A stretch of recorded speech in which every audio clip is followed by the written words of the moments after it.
Ayan, kagsamayang Israel, Happy Holiday. So, ito ang tinatawag nila na Sukkot. Sabi nga, Sukkot is a celebratory Jewish festival which occur in fall every year and is a part of high holiday season, just like Passover. Sukkot is one of 2-week-long festivals celebrated in Israel. So, yung mga sineselebrate ang Sukkot is after ng Yom Kippur. So, yan yung Yom Kippur, yun yung kanilang Passover, yung hindi sila kumakain. So, eto naman is kakain sila ng Diyan sila kakain sa loob ng kubo na ginawa nila and then nilalagyan nila yan ng mga decoration. Wow! So, kung mapapansin nyo yung mga puno ng dates is tinabas yan mga sisilaw. Kasi after nga ng Yom Kippur, tinatabas nila yan and then makikita nyo yan nakalapag dyan lahat sa baba. And then yung mga Jewish people, kukunin nila yan and then gagawa sila ng Sukkot. Yun yung kubo na ginagawa nila and then dinedecoratean nila. Wow!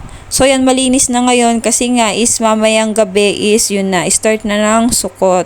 Sukkot Eve ang tawag nila. So yan mga sisilab, ito kasi is inire-upload ko lang dahil nga nagkaroon ako ng policy issue. So sayang naman yung video ko kaya ire-upload ko mga sisilab. So ito yun na nagpunta ako sa Kupat Kulim or Health Center. So, ito yun, ang tawag dito is Kupat Kulim sa salita nila and then sa English is Health Center.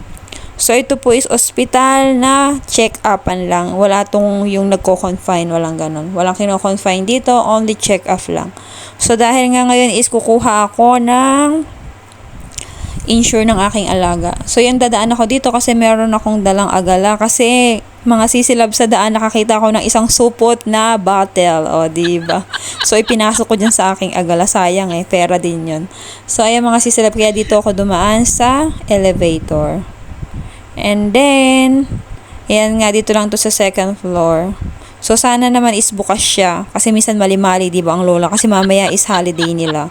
So, ayan mga sisila, buti naman tama ang email O, diba, bukas siya. So, ayan, kukunin ko nga lang ang aking Cartis or card, health card, para iswipe ko dito, para makakuha ko ng number. So, ganito dito mga sisilab, kailangan meron kang Cartis or card, health card, para makakuha ka ng number. Kasi pag sinuwipe mo yan dyan, lalabas yung pangalan ng card, and then makakuha ka na ng number. So, may pangalan niya mga sisilab. Ganun dito ka high-tech. O, diba? Sana all. Char. So, yung mga sisilab, nandito na nga ako pawisan ng Inday dahil nga ako ay naglakad. Lakad is life. O, yung mga sisilab, andito na naman sila. Sila na naman ang naka-duty. Yung matandang masungit. Sana hindi ako dyan matapat.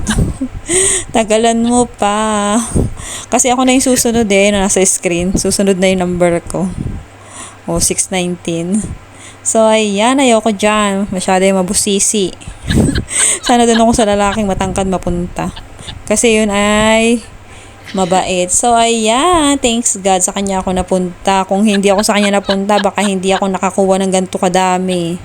O, diba? Thank you, Lord. Ang bait mo, Lord. So, ayan mga sisila, binilagay ko na rin siya dito sa aking agala. And then, iinom muna ako ng tubig dahil hindi naman ako maghihintay ng matagal. So, maglalakad lang din ako pabalik. So, iinom tayo ng tubig dahil libre lang ang tubig dito. Sa totoo lang mga sisi, hindi talaga ako mahilig uminom ng tubig.